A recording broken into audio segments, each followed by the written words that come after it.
ఇక్కడ మనం చూసినట్లయితే లేఖనాలలో దేవాలయం నీకు మొరపెట్టి ఇంత అత్యాచారాలు జరుగుతా ఉన్నాను, నువ్వు ఎందుకు వచ్చి రక్షించటంలా అంటే ఎంత చక్కగా దేవుడు 2వ అధ్యాయము 3వ వచనంలో సమాధానం చెప్తా ఉంటున్నాడు. అదే 2వ అధ్యాయము 3వ వచనంలో ఏమంటున్నారండి, నన్నెందుకు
దేవుడు ఏం చేస్తాడు అంటే అన్ని గ్రహిస్తా ఉంటాడు. మన విజ్ఞాపనలు, మన ప్రార్థన విన్నపాలు అన్ని దేవుడికి తెలుసు. మనకి ఏమేమి అవసరతలు ఉంటున్నాయో ఒక సృష్టికర్తకు బాహాటంగా తెలుసు.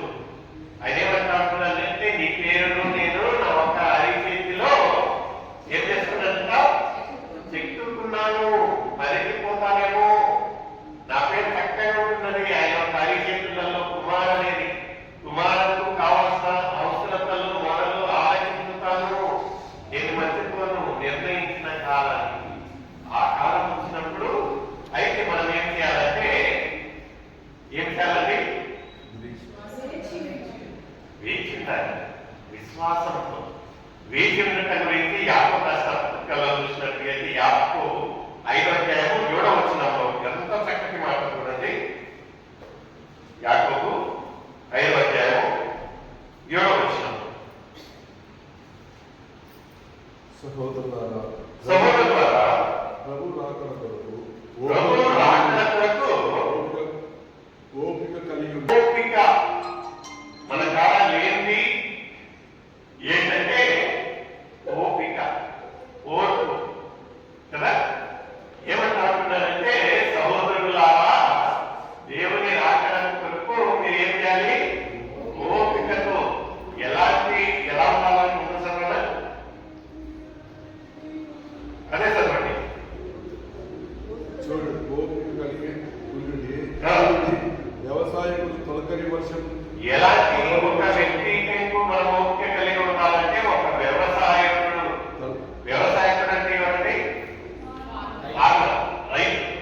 రైతు బిడ్డ చూడండి. ఆయన ఒక ఓపిక నిజంగా మనము అప్రిషియేట్ చేయాలి.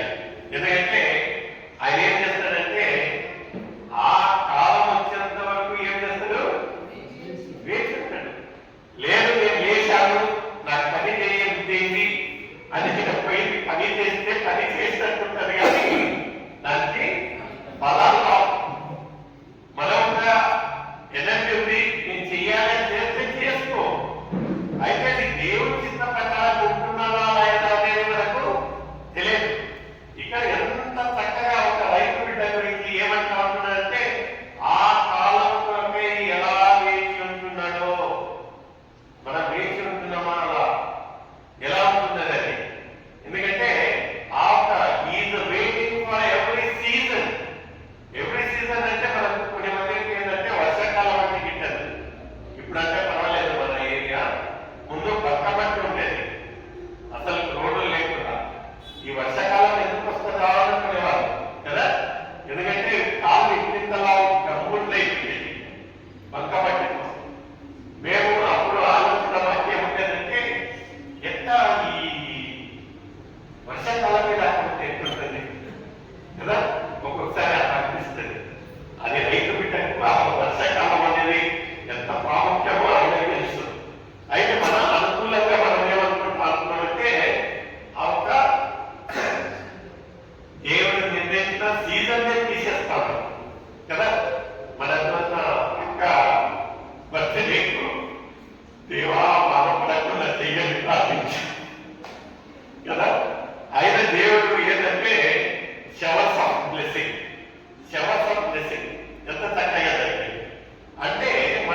ప్రతి ఒక్క కాలం కొరకై మనం ఏం చేయాలా? వేచి ఉండాలి. ఆ ఒక వ్యవసాయం, ఆ ఒక రైతు ఏం చేస్తాడంట, ఇప్పుడు నేను దున్యాను, దీని తర్వాత ఏం వేస్తాను? విత్తనాలను వేస్తాను. విత్తనాలు వేసి రోజు వచ్చి స్కూటీకి అవుతుందా? వచ్చి చూసినాను పెరుగుతాయా? నిర్ణయించిన కాలానికి ఎన్ని రోజులలో, ఎన్ని వారాలలో ఆ ఒక ఏమంటుందని పంట రావాలో ఆ టైంకి వస్తుంది. మనం రోజు పోయి చూసినాను మనం ఏం చేయాలి? నిజంగా అలాంటి ఒక ఓర్పు ఆ మనిషిని చూడండి. రైతుకి తగినంత ఓర్పుగా ఉంటాడు, అన్ని పనులు చేస్తాడు, ఆయన వేచి ఉంటాడు. ఏమన్నా ఒక సంవత్సరం వర్షం రాలేదనుకోండి, ఏం చేయాలి? ఎందుకంటే అది దేవుడి చిత్తము. దేవుడి చిత్తం లేదు, నేను కష్టపడ్డాను, రోజు ఉదయాన్ని వచ్చాను, రోజు పొలంలో పనిచేశాను, ఇంత డబ్బు ఖర్చు పెట్టాను, ఇంత కష్టపడ్డాను, ఎందుకు ఫలం రాలేదని వాళ్ళని అర్థం అవుతుందా? లేదు కదా, అది దేవుడు. అలాంటి ఒక ఓపిక మనకు ఉండాలి. నేను ప్రార్థిస్తా ఉంటున్నాను, నేను క్రమంగా చర్చకి వెళ్తా ఉంటున్నాను, నేను ఉపవాసం చేస్తా ఉంటున్నాను, అది చేస్తా ఉంటున్నాను, ఇది ఎందుకు నాకు ప్రార్థనకు ఆ ఒక జవాబు రావడం లేదంటే వస్తుంది. అయితే నువ్వు ఏం చేయాలి? ఓర్చుకున్నట్లయితే దేవుడు నిర్ణయించిన కాలాన్ని అలా పంటను మనము ఉపయోగిస్తాం.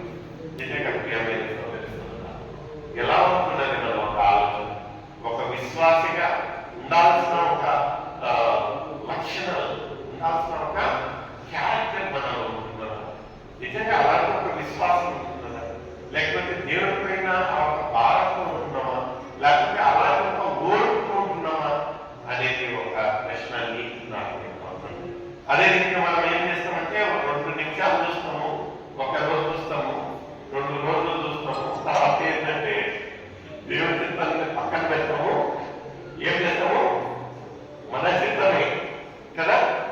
ఎన్నో మార్పులు. ఎందుకు ఇలాంటి ఒక కార్యాలు దేవుని చిత్త ప్రకారంగా లేనట్టుకైతే కొన్ని పెళ్లిళ్ళు మనం చూసుకున్నట్లయితే కొన్ని సంవత్సరాల తర్వాత ఏమైపోతాయి? వీటి కొన్ని విషయాలలో బండి ఇచ్చినను కొన్ని రోజుల తర్వాత ఏమవుతాయి? యాక్సిడెంట్.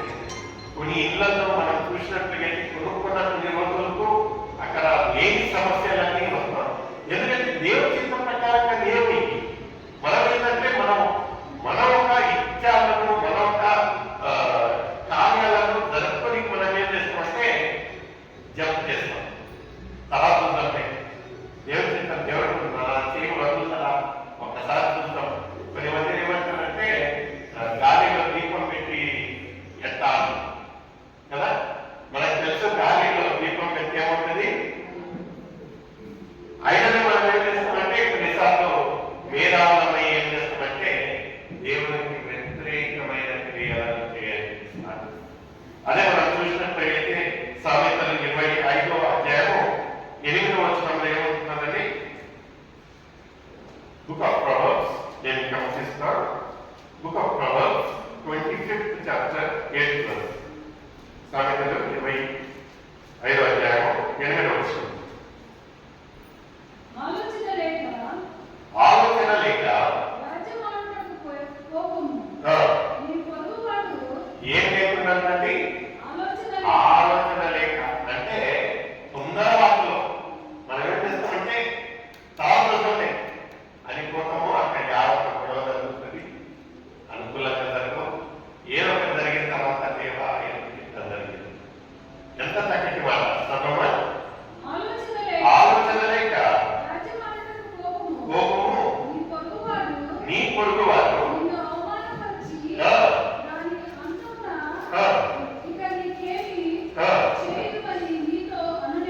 అనునేమో, మనము మన విమర్శ పడతామేమో, మనం సిగ్గుపడతామేమో, లేకపోతే నలుగురిలో నవ్వులు పాలవుతున్నాము. మనం ఏం చేయాలంటే ఓర్చుకొని దేవుని చిత్త ప్రకారంగా ఆ కాలం వచ్చినంత వరకు ఓపికతో. కొన్ని మందిని మనం చూసినట్టుగైతే నిజంగా అన్ని సమకూర్చున్నాము, కొన్ని మందిని అలా ఏం జరగనట్టే ఉంటారు. ఎందుకంటే ఏం కదా అంతా లైఫ్ లో సెటిల్ అయింది, అంతే కదా, ఇంకా మ్యారేజ్ చేసుకుంటే కదా. కానీ చక్కగా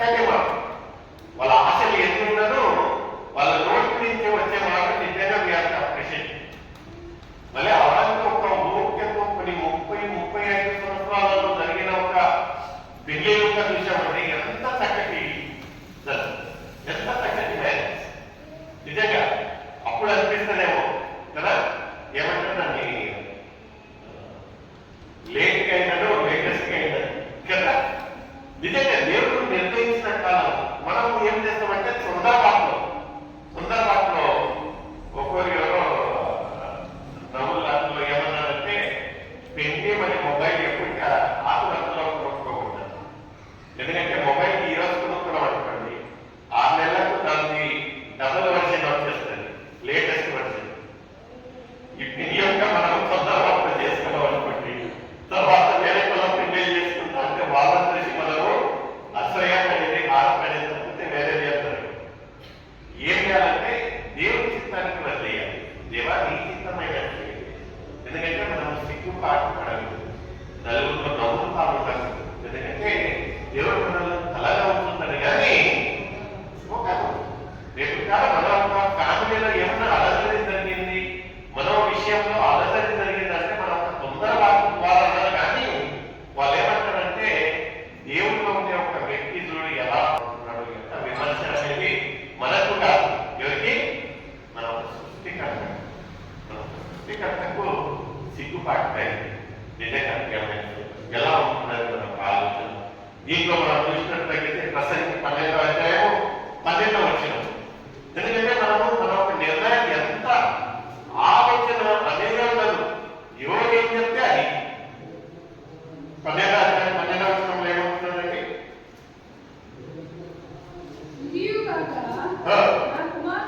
నా కుమారుడా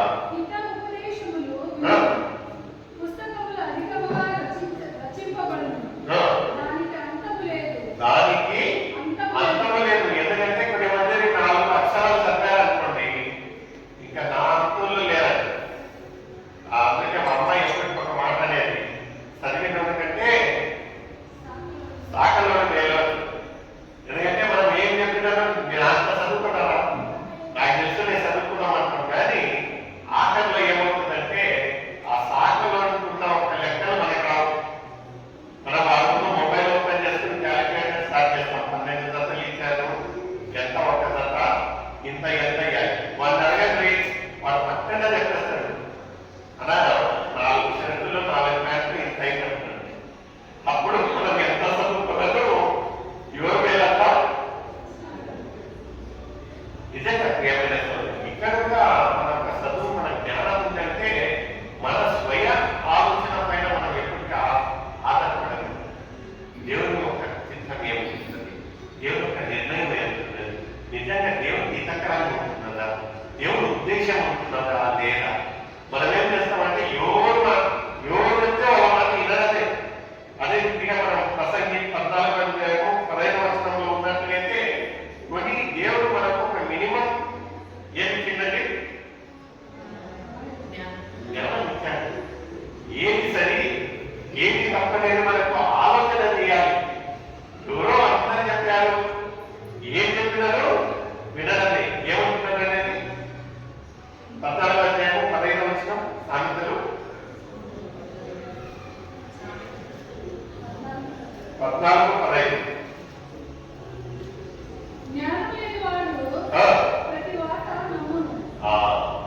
ఎవరంటండి ఏమన్నా మీరు చెప్పండి, రే ఏం చెప్పినారు తప్పు అర్థంలో ఎవరు తెలియదు. కానీ ఇక్కడ ఏంటంటే దేవుడు ఏమంటున్నారంటే మనం ఒక ముఖ్య ఆలోచనను మనం ఆలోచన నిజంగా దేవుడి ప్రకారం ఉంటున్నదా, దేవుని ఆలోచన ఉంటున్నదా, దేవుని ఉద్దేశం ఉంటున్నదా, ఏంటి అతను చెప్పాడో నేను చేశాను కదా. చూడండి మన మధ్యలాగా మనం ప్రవర్తించకూడదండి. దేవుడు మనకు ఒక ప్రత్యేకత ఇచ్చింది. దేవుడు మనల్ని ఏర్పాటు చేసుకున్న ఒక వ్యక్తులుగా, ఎన్నుకున్న ఒక వ్యక్తులుగా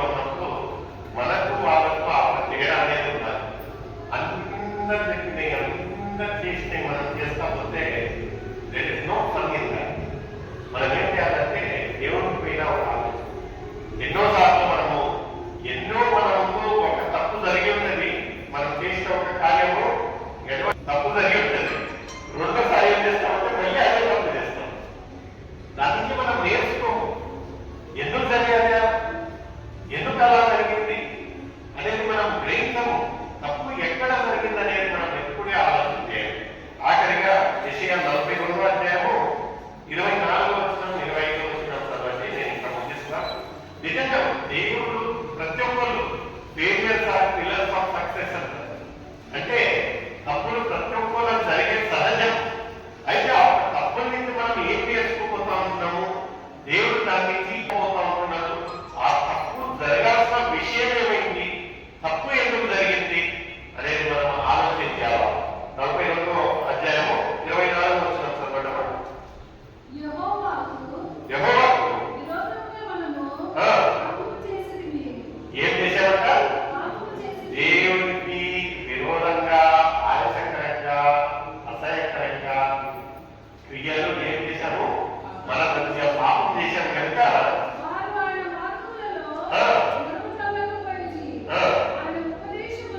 ఆయన ఉపదేశమును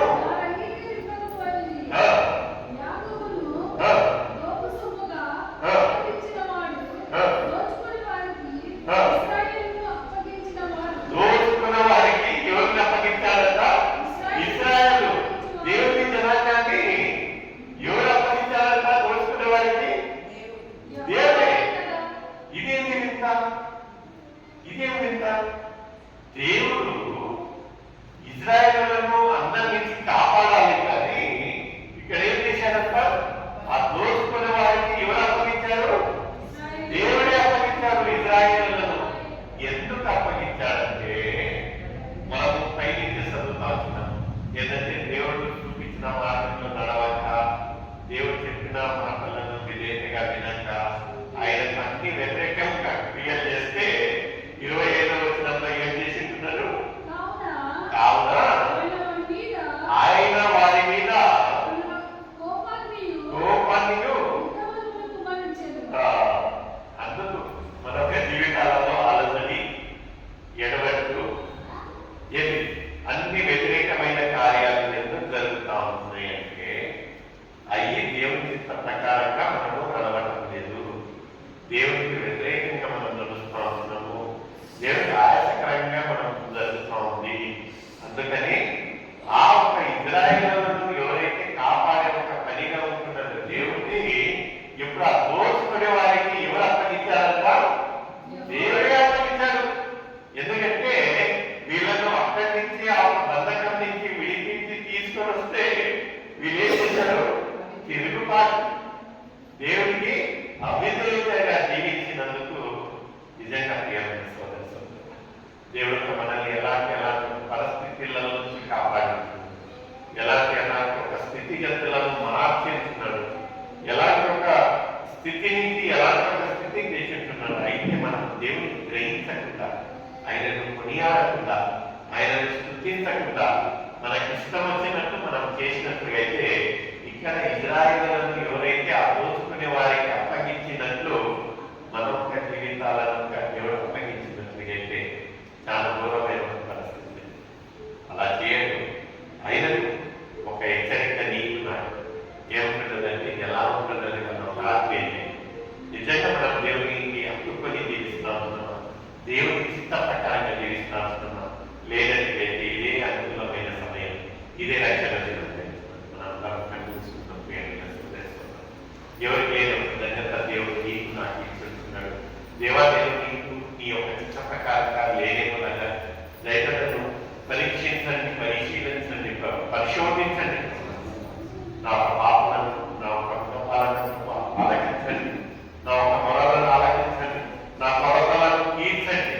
దేవా నీ యొక్క బిడ్డగా నేను అంగీకరించండి. నీకు ఆయాసకరమైన క్రియలలో ఉంటున్నానే కాదు, నీ యొక్క పరిశుద్ధ రక్తంతో కడిగి నన్ను శుద్ధీకరించండి. నీ యొక్క బిడ్డగా నేను అంగీకరించండి. నిజంగా మనం యథార్థంగా మనం ఒక విరిగిన హృదయాలను దేవుడికి సమర్పించినట్లయితే ప్రేమ కలిగిన దేవుడు, నమ్మగలిగిన దేవుడు, నిన్ను నన్ను ప్రేమించే దేవుడు, మన ఒక విన్నపాలను ఆలకించే దేవుడిగా ఉంటున్నాడు. మన ఒక పాపాలను క్షమించే దేవుడు ఉంటున్నాడు. నిజంగా ప్రియమైన సోదరి సోదరుడా, ఎవరు మోదలు ఉండాలి, ఎవరికి ఏదో ఒక ధన్యత, నేను మరొకసారి చెప్తా ఉంటున్నాను, ఎవరికి ఏదో ఒక ధన్యత దేవుడు నీకు నాకు అనుగ్రహించి ఒక సహవాసంలో ఆయన ఒక సన్నిధిలో మనల్ని చేసిన దేవుడు నిజంగా ఒక హెచ్చరికగా ఒక అవకాశం నీకు నాకు ఇస్తా ఉంటున్నాడు. మనం ఇంకా దేవుడికి దూరంగా ఉంటున్నాడేమో, ఇదే అనుకూలమైన సమయం, ఇదే రక్షణ దినం చేస్తున్నాడు. మనల్ని మనం దేవుడికి సమర్పిస్తాం. దేవా నా ఒక స్థితిగతిగా జరిగిన దేవా నీకు వేలాది స్తోత్రం నాయన. నిజంగా యథార్థంగా మనం విరిగినలిగిన హృదయాలను దేవుడికి సమర్పించినట్లుగా ప్రేమ కలిగిన దేవుడు, నమ్మగలిగిన దేవుడు, మీరు ప్రేమించి ఆయన ఒక బిడ్డగా అంగీకరించినట్టు వేసి మౌనంగా ఎవరో ప్రియమైన చూడ మన హృదయాలను దేవుడికి సమర్పిస్తాం. ఆయనను మన ఒక సొంత రక్షకునిగా అంగీకరిస్తాం. నిజంగా ఆఖరిగా మన మధ్యలో వసంతమ్మ గారు ప్రేర్ చేసి ఈ యొక్క కూటాన్ని ముగించాలని తెలియదు.